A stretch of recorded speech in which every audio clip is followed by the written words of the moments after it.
Azad Samaj party के राष्ट्रीय अध्यक्ष पहुंचे चंद्रशेखर पीड़ित परिवार से मिलने। जहां पर पीड़ित परिवार को सुरक्षा का दिया भरोसा, वहीं सरकार पर उठाए सवाल। जहां पर औरैया जिले के साहार थाना क्षेत्र के बहादुरपुर गांव में ब्रजेश उम्र 35 वर्ष की गांव के ही गजेंद्र सिंह ने फाड़वा से काटकर हत्या कर दी थी, जहां पर पुलिस द्वारा आरोपी को जेल भेज दिया गया था। पीड़ित परिवार ने चंद्रशेखर से मदद की गुहार लगाई थी और वीडियो सोशल मीडिया पर वायरल हुआ था, जिसको लेकर औरैया पहुंचे पीड़ित परिवार से मिलने चंद्रशेखर। वहीं प्रशासनिक अधिकारियों से की वार्ता। चंद्रशेखर के पहुंचने पर हजारों की संख्या में उनके कार्यकर्ता हुए इकट्ठा और न्याय न मिलने पर दी आंदोलन की चेतावनी। अपने कार्यकर्ताओं से वार्ता करने के बाद भीम आर्मी चीफ चंद्रशेखर आजाद ने बहादुरपुर में हमारे परिवार के एक व्यक्ति की हत्या हुई थी, जिसकी हत्या हुई उसका परिवार डर के साए में है। मृतक के परिवार के लोगों ने अपील की थी, भैया आओ मदद करने। मैंने जब इस परिवार को सुना तो वो इस डर में है कि कभी भी कोई घटना घट सकती है। उनके पहले के अनुभव बहुत अच्छे नहीं थे। उन्होंने बताया 2012 में उनके फादर के साथ जिनकी डेथ हुई, हत्या हुई, उनके फादर के साथ उनकी मदर के साथ कुछ संदिग्ध घटनाएं घटी, जिससे उनको शक है। न्याय भी शायद उस तरीके से नहीं मिला जिसकी उनको उम्मीद थी, पर जो हुआ मैं अभी यहाँ के अधिकारियों से बात करूंगा। मुझे लगता है कि कहीं ना कहीं कार्रवाई में कुछ ढिलाई बढ़ती जा रही है। इस परिवार की सुरक्षा व्यवस्था भी मजबूत होनी चाहिए, जिसके लिए इस परिवार के लिए परमानेंट सुरक्षा व्यवस्था होनी चाहिए। मृतक परिवार को उचित मुआवजा मिलना चाहिए। इस परिवार को शस्त्र लाइसेंस जो है ऑफ लाइसेंस की व्यवस्था सरकार कराए, क्योंकि अगर ये अपनी जीवन रक्षा नहीं कर पाएंगे, कोई घटना हो जाए तो कौन जिम्मेदार होगा। ये इनका अधिकार भी है। गौरव की जो माँ है वो अपना परिवार कैसे संभालेंगी? उनके तो परिवार का कमाने वाला व्यक्ति चला गया, उनकी पेंशन की, उनके रोजगार की व्यवस्था। और ये सच कह रहा हूँ कि परिवार इतने डर गए हैं, यहाँ रहने नहीं चाहते।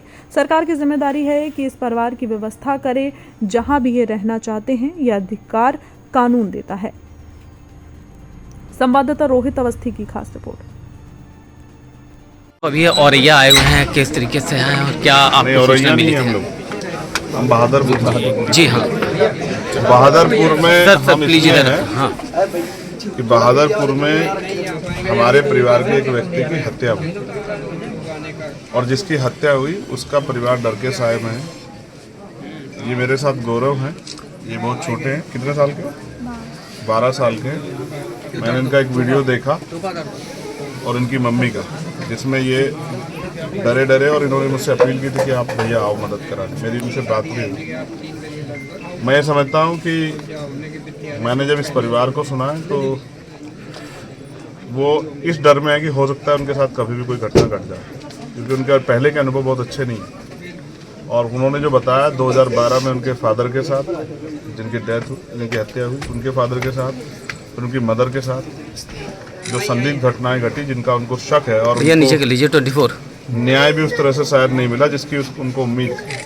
और अब ये जो हुआ, मैं अभी यहाँ के अधिकारियों से बात करूँगा। मुझे लगता है कहीं ना कहीं कार्रवाई में कुछ ढिलाई बरती गई है। इस परिवार की सुरक्षा व्यवस्था भी मजबूत होनी चाहिए। इसके लिए इस परिवार के लिए परमानेंट सुरक्षा की व्यवस्था। कुछ हमारी मांगे भी रहेंगी, जैसे इस परिवार को एक उचित मुआवजा जो है वो मिलना चाहिए। इस परिवार को सशस्त्र लाइसेंस जो है, आर्म्स लाइसेंस की व्यवस्था सरकार कराए, क्योंकि अगर ये अपनी जीवन रक्षा नहीं कर पाए, कोई घटना हो जाए, कौन जिम्मेदार होगा? ये इनका अधिकार भी है।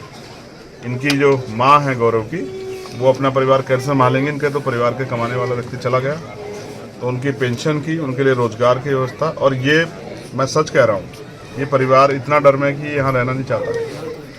तो सरकार की जिम्मेदारी है कि इस परिवार की जिम्मेदारी इनकी व्यवस्था करे कि जहाँ भी रहना चाहते हैं। ये अधिकार हमें कानून देता है। तो मुझे लगता है कि आज आने से काम नहीं चलेगा। मैं जल्द जो है आज अपने सभी साथियों से बात करके एक बड़ा धरना जो है औरैया जिला मुख्यालय पर होगा। इसके बिना कार्य नहीं चलेगा, मुझे ऐसा लगता है, क्योंकि अगर परिवार डर के साए में है और न्याय नहीं मिल रहा है, कुछ आरोपियों को बचाने की बात भी सामने आ रही है। और मेरी परिवार से बात हुई, मैं अधिकारियों से बात करूंगा। अगर परिवार न्याय होने से ज़्यादा न्याय दिखना बहुत ज़रूरी है।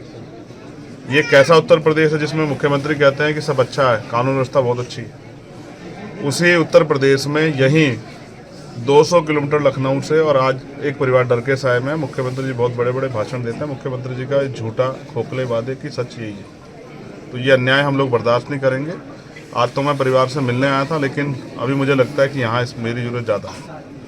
तो अब हम इस पर एक बड़ा आंदोलन कॉल करेंगे, ऐसे नहीं चलेगा। और मैं यहाँ के अधिकारियों से भी मैं वार्ता भी करूँगा और मैं उनको चेतावनी भी दे रहा हूँ, वो किसी गलतफहमी में ना रहे।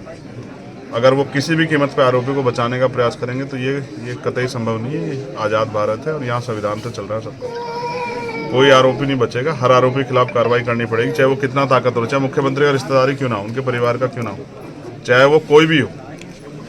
जिसने अपराध किया उसको सजा मिलनी चाहिए।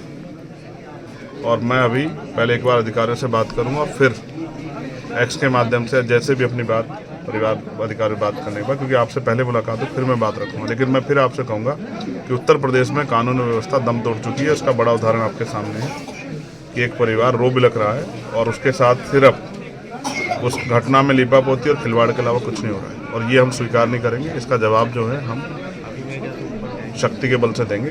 इसकी तैयारी हम आज ही अपने साथियों से बात करेंगे।